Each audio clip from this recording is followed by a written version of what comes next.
Hello students, today I am here to discuss with you a very important and interesting topic of political science.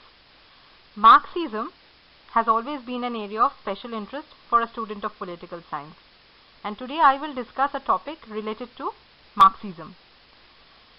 I intend to discuss with you the concept of dialectical materialism as explained by Karl Marx, and I will try to discuss the concept in both English and Bengali version so that it becomes easier for the students of both the versions to understand the topic. আজকের এই ভিডিওতে আমি রাষ্ট্রবিজ্ঞানে মার্ক্সের দ্বন্দ্বমূলক বস্তুবাদের তত্ত্বটি আলোচনা করব। রাষ্ট্রবিজ্ঞানের ছাত্রছাত্রীদের কাছে মার্ক্সবাদ সবসময় একটি অত্যন্ত আগ্রহের বিষয় হয়ে থেকেছে। আমি চেষ্টা করব আমার আলোচনাটি বাংলা এবং ইংরেজি দুটো ভাষাতেই করার, যাতে উভয় ভাষার ছেলেমেয়েদের ক্ষেত্রেই আলোচনাটি সহজেই বোধগম্য হয় এবং মনোগ্রাহী হয়। চলো শুরু করা যাক। Let's start. In order to discuss Marxian concept of dialectical materialism, let me tell you that Marx borrowed his concept of dialectics from German philosopher Hegel. But the basic area where Marx had a difference with Hegel was that Hegel had a metaphysical approach towards discussing the concept, and Marx kept his concept on a strict material plane. অর্থাৎ মার্ক্সীয় দর্শনের দ্বান্দ্বিক চরিত্রটি উদ্ঘাটনের ক্ষেত্রে German দার্শনিক হেগেলের অবদান কিন্তু অনস্বীকার্য। কিন্তু Marx এবং হেগেলের তত্ত্বের মধ্যে পার্থক্য এখানেই যে হেগেল তার দ্বান্দ্বিক বিকাশের তত্ত্বটিকে প্রয়োগ করেছেন একমাত্র ভাব বা চেতনার জগতে, অন্যদিকে মার্ক্স এই ভাববাদী চেতনার ধারণাকে সম্পূর্ণরূপে বর্জন করে বস্তু জগতের ক্ষেত্রে প্রয়োগ করেছেন, এবং এই সূত্রেই হেগেলের ধারণাটিকে আমাদের আগে আলোচনা করা প্রয়োজন রয়েছে। Now, as you can see here, according to Hegel, idea is the essence of the universe, and change in the idea will bring change in reality. Change in idea takes place by the process of dialectics. To be more specific, according to Hegel, there is a basic difference between the existence of a thing and the essence of a thing. Once you get hold of this essence, the thing no longer remains an isolated object, but it becomes an absolute reality. And it is with the help of reason that reality can be achieved. Thus, we can say here that reality is something which is recreated by reason, and this process of dialectics helps to recreate reality and bring out the essence of an object. হেগেলের মতে সমাজ জীবন ও মানব চেতনা অবিরাম পরিবর্তন ও বিকাশের মধ্যে দিয়ে এগিয়ে চলেছে। বিশ্বব্রহ্মাণ্ডের কোনো কিছুই নিশ্চল নয়, এবং ভাব জগৎ এবং বস্তু জগতের মধ্যে সমগ্র সত্তাই হলো একটি অতীন্দ্রিয় পরমাত্মার দ্বান্দ্বিক প্রক্রিয়ার আত্মপ্রকাশের পরিণতি।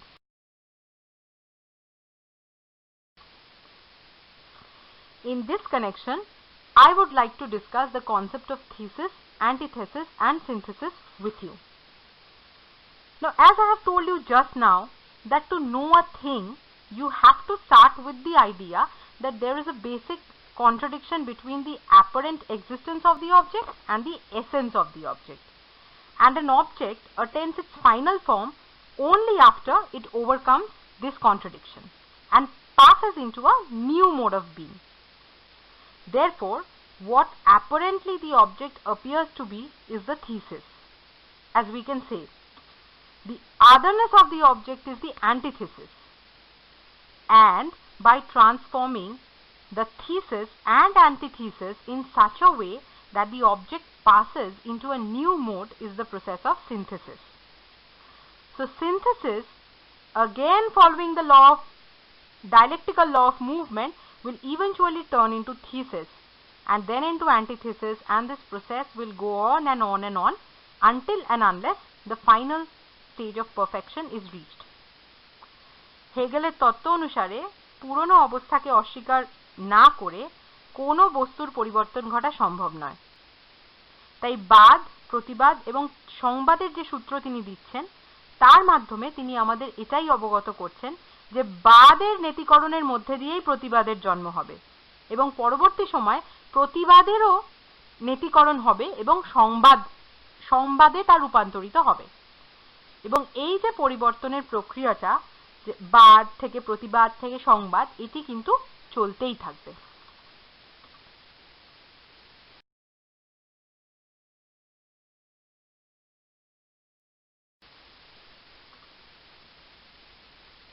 As I have discussed the concept of dialectics with you, now let's take a look at the concept of materialism. Why is Marx's concept of materialism exclusive? This is because of the fact that it was Marx with whom materialism became a guide to a program of action for the betterment of the world, and here lies its exclusiveness. Marx never applied his materialism on an abstract plane. It was applied on concrete social basis. According to Marx, the world is strictly material. An idea is merely a derivative of matter. In order to know the ultimate reality, we have to adopt the process of dialectical approach. So materialism, as I have told you just now, became a guide to a program of action for the betterment of world. And Marx said that any change in the form of matter did not happen due to any external condition or external pressure, and it was only the change that occurred within the matter that led to the change in the matter itself. So here I can say, or we can say, that Marx did not resort to any kind of metaphysical explanation when he was dealing with his concept of materialism. Karl মার্কসের বহু পূর্বেই এই বস্তুবাদের ধারণাটি আলোচনা হয়েছে, কিন্তু মার্কসের নিজস্বতা কোথায়? মার্কসের নিজস্বতা এখানেই যে তিনি কোনো রকম ভাব বা চেতনার জগতে বিচরণ না করে সম্পূর্ণ বস্তুতান্ত্রিক ধরনে কিন্তু আলোচনাটি করেছেন। বস্তুবাদী দর্শন অনুযায়ী মুখ্য হলো বস্তু, মানুষের মন, চেতনা, অনুভূতি, এগুলো সবটাই গড়ে ওঠে বস্তুকে কেন্দ্র করে। মার্কস বলছেন যে বস্তুর মধ্যেকার পরিবর্তনের জন্য বহির্জগতের কোনো রকম প্রক্রিয়ায় কিন্তু দায়ী হয় না, বস্তুর অভ্যন্তরীণ পরিবর্তনই বস্তুটির পরিবর্তন ঘটানোর জন্য দায়ী থাকে। While discussing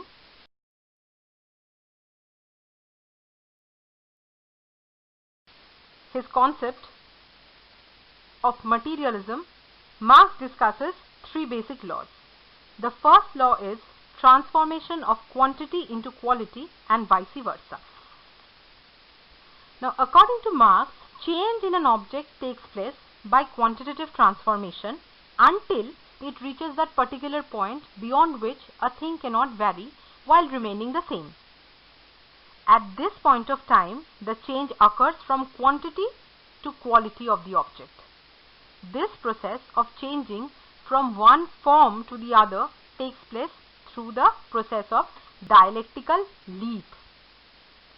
Marx is saying that monopoly capitalism is that last stage where capitalism would not be able to develop itself further and eventually will take a dialectical leap and change itself to socialism.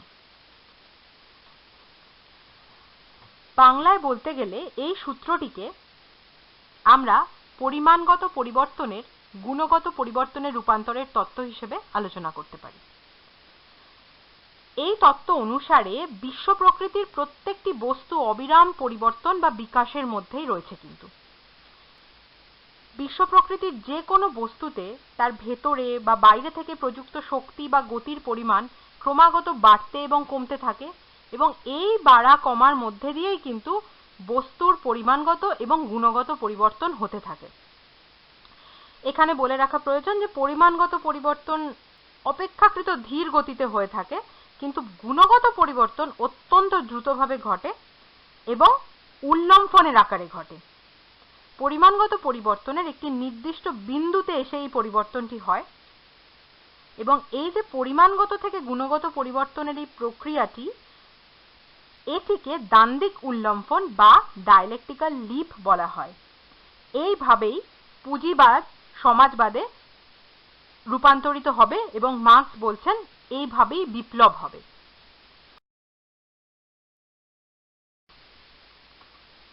let's take a look at the second law. This is unity and struggle of the opposites.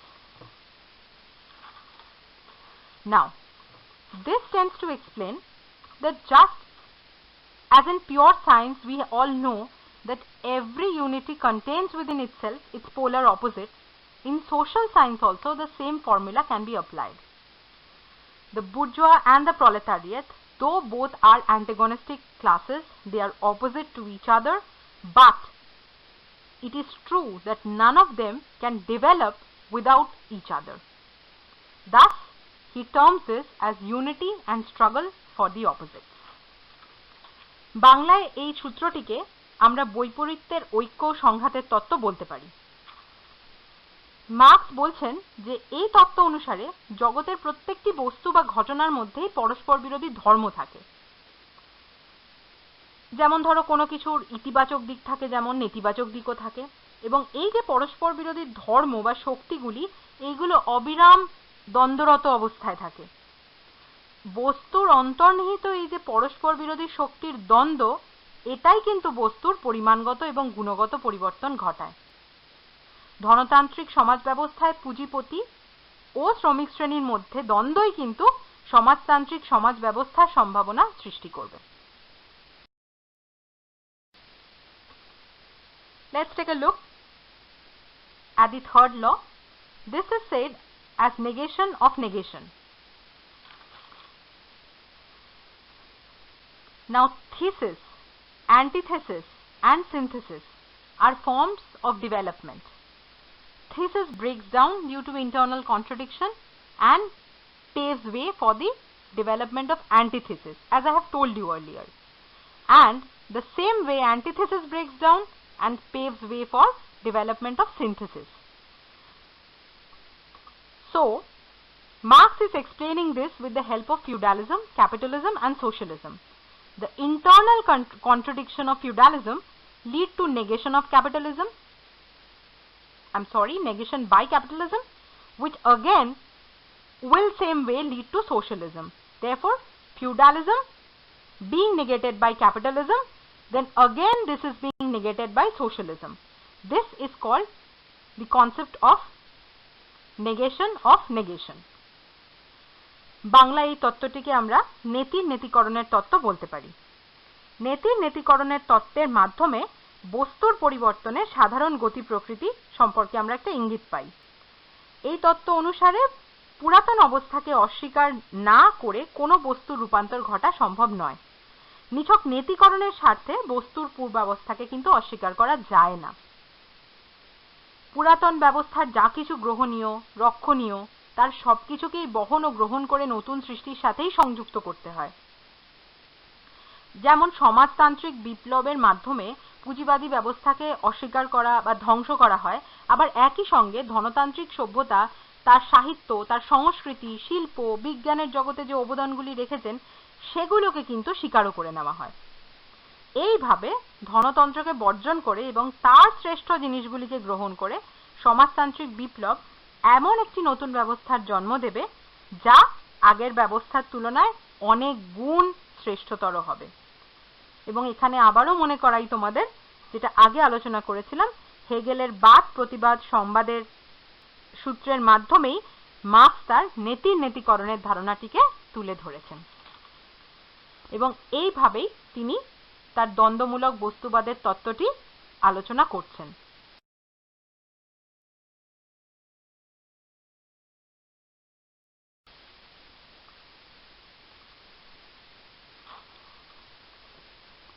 So, while concluding the discussion, I can say, or rather we can say, that dialectical materialism keeps Marx within reality, and in this way he advocated a theory of radical change.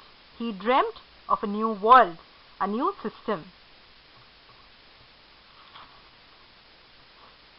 এইভাবেই বাস্তবের পটভূমিতে দাঁড়িয়ে ভাব বা চেতনার জগৎ থেকে বাইরে এসে, বহু দূরে এসে দ্বন্দ্বমূলক বস্তুবাদের সাহায্যে কিন্তু মার্কস সামাজিক প্রক্রিয়ায় পথ প্রদর্শন করেছেন। একটি নতুন পৃথিবীর স্বপ্ন দেখেছেন তিনি। আশা করি এই আলোচনাটি তোমাদের মনোগ্রাহী হয়েছে। আমি তোমাদের এই ধারণাটি কিছু হলেও বোঝাতে সক্ষম হয়েছি। তোমাদের আশা করি এই আলোচনা ভালো লেগেছে। ধন্যবাদ। থ্যাংক ইউ ফর বিইং দেয়ার। আমি চেষ্টা করব ভবিষ্যতে আরো নতুন নতুন আলোচনা তোমাদের সামনে নিয়ে আসার। আজকের জন্য এইটুকুই।